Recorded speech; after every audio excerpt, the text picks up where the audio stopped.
Hey, welcome to EPN. My name is Victor Lucas, and we bring you the latest in everything cool every single day, thanks in a large part to our pals at the VFS School of Game Design.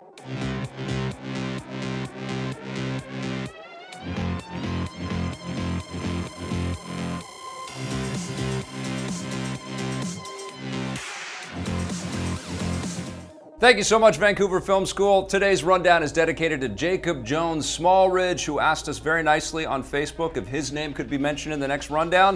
Of course it can. There you go.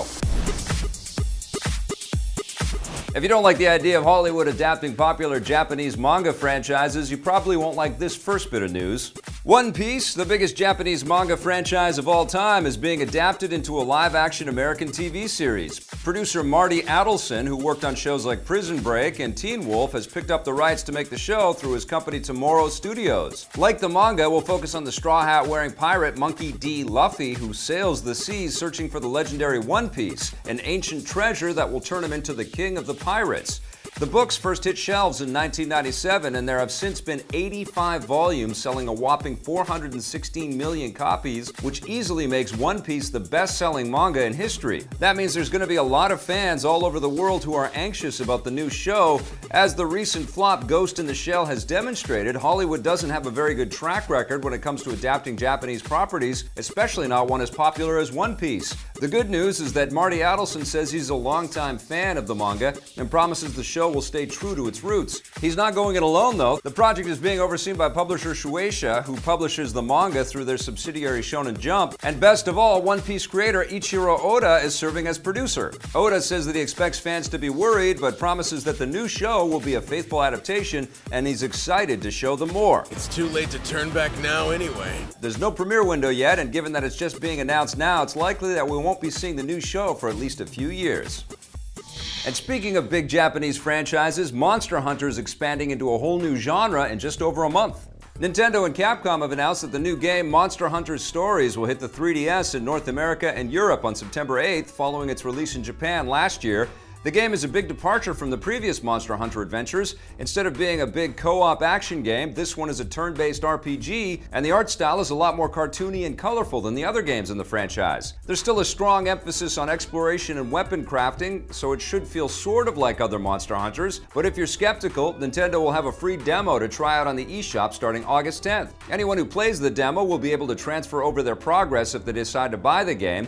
This should tie over Monster Hunter fans until the next big game in the main series, Monster Hunter World, arrives in early 2018. That's coming to the PS4, Xbox One, and PC, and thanks to the new hardware, will be bigger and more realistic than any of the other games. Capcom is also bringing the franchise to the Nintendo Switch with Monster Hunter Double Cross, a port of the recent Monster Hunter Generations. That hits Japan next month, but doesn't have a North American release window just yet.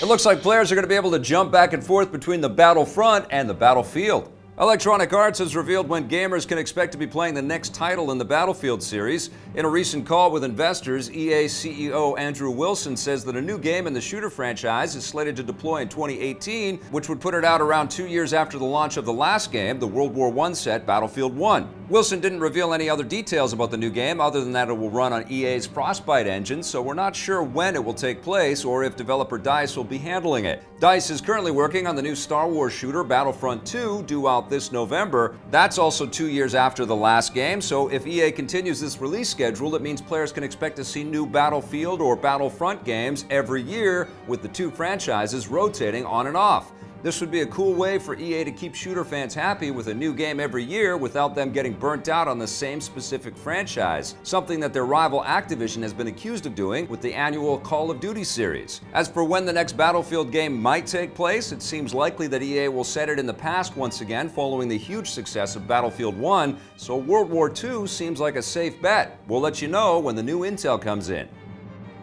And speaking of shooters set in the past, there's nothing more prehistoric than dinosaurs. The popular Dino Game Ark Survival Evolved is almost finished early access and will finally launch its full completed version on August 29th. It was originally slated to arrive on August 8th, but Studio Wildcard, the game's developer, says they needed a little more time than expected to get through the final certification process.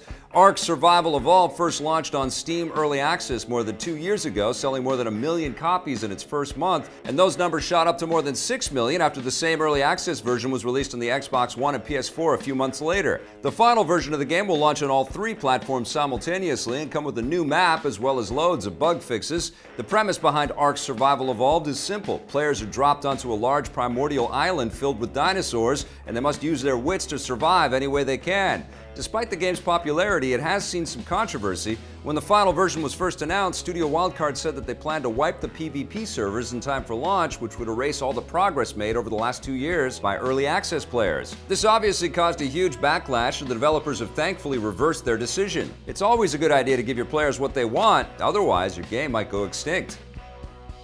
And one thing that isn't going extinct anytime soon is cable television.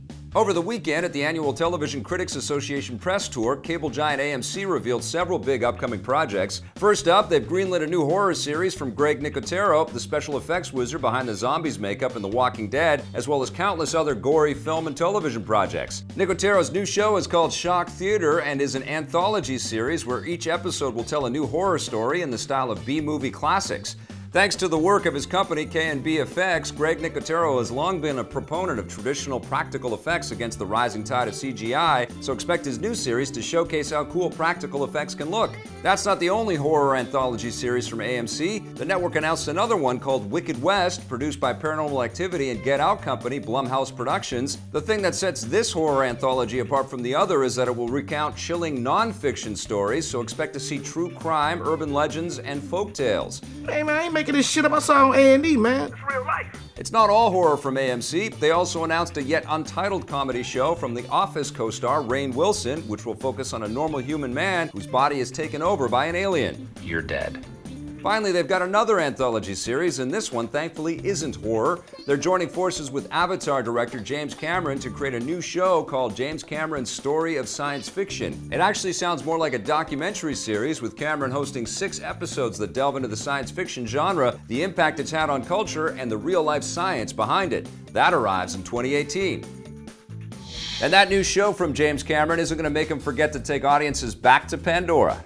Special effects work on the 4 upcoming sequels to James Cameron's Avatar has begun. Weta Digital, the New Zealand-based company that created the effects for the first Avatar as well as the Lord of the Rings movies, has announced that they've begun working on the special effects for all 4 of the new Avatar movies, which are slated to begin filming simultaneously this fall. Weta says that this will be their biggest project yet, with the films expected to push the boundaries of performance capture, CG animation, and 3D technology more than the first film did when it was made back in the late 2000s.